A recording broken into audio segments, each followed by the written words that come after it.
You want free forms? You want help on probate matters? We're here to help. Hi, I'm Darren Findling of the Probate Pro, and we're excited to launch a really ambitious project as it relates to forms. The State Court Administrative Order Forms, SCAO, forms are now available on our website free of charge. You can download the forms as well as gain incredible information on how to complete them. Now, of course, with all of these state court administrative order forms, we strongly urge you to work with a skilled, competent probate lawyer. This is for informational purposes to have a better understanding of how the forms work and the general understanding of completing the forms and how to navigate for information around those forms. You can access the forms, if you notice at the top left corner, at our website, theprobatepro.com/probate-court-forms. Again, free forms. Top right corner is our phone number, 833-PROBATE, 833-776-2283. If you have questions about completing the forms or you'd like to hire a lawyer to help you guide your way through the process. The forms are all here, and what I mean by that is these are PDFs. These are forms that are able to be completed, and when required by statute, these forms must be used. So you can't free-form the document. You have to use the state court administrative order forms when available in the probate context. We've provided a search window. This particular search window allows you to search by the file number or the form name, or if it's a guardianship or deceased estate, depending on the circumstances, if you're looking for particular forms.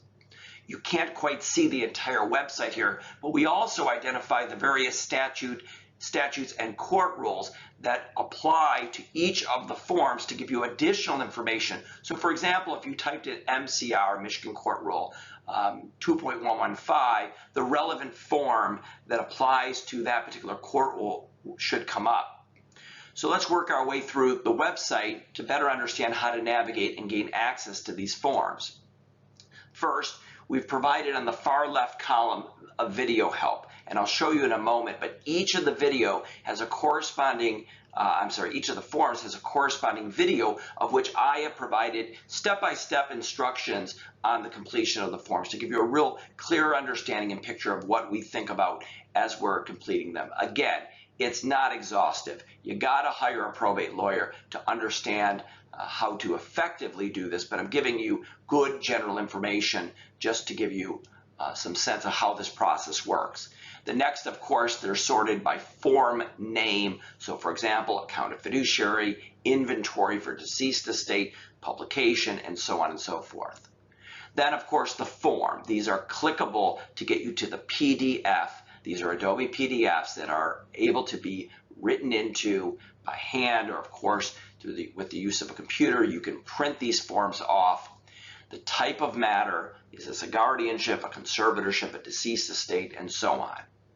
So for example, with an inventory in a deceased estate, this is one of the videos that we get the most people that are asking questions about how to do it. You could click this little button here, and then one of my videos will come up from YouTube that again explain how the probate process works for the completion of a probate inventory. Further, if you click the form button, then a PDF will come up. This is the State Court Administrative Order form, PC 577, for an inventory in a deceased estate. Just giving you an example of how this works, and then you can, of course, download that form free of charge. This information is just incredibly valuable, and we're really happy we can provide it to you free of charge. We've put a tremendous amount of energy into creating these videos to help the public. We recognize that a lot of people cannot afford a lawyer, are doing this on their own. We believe this is a great service to our community, and we hope that this can be of great help to you. Again, I'm going to caution and urge everyone, when you're going through the probate process, whether it be a guardianship or conservatorship, a deceased estate or trust administration, whatever it may be, please consult with a probate lawyer. This is not intuitive. It's not easy. It's not simple to navigate through this process. There are lots of court rules and statutes that as lawyers we study to learn to understand them, and they're just not simple to understand. And there are large ramifications for making mistakes in the probate context. So we want you to be working with a probate practitioner to be assured that you are going through the process correctly. So if you can't afford a lawyer, maybe there's a pro bono lawyer or a lawyer that may be able to provide assistance for you in a limited basis, or of course if you can retain a lawyer, we urge you to do so. If you have questions about anything probate related or questions about the forms or this particular site, please visit us at 833 Probate. You can contact us through the website, theprobatepro.com, and we welcome any suggestions or comments, and we wish you the best of luck as you navigate through these probate court forms.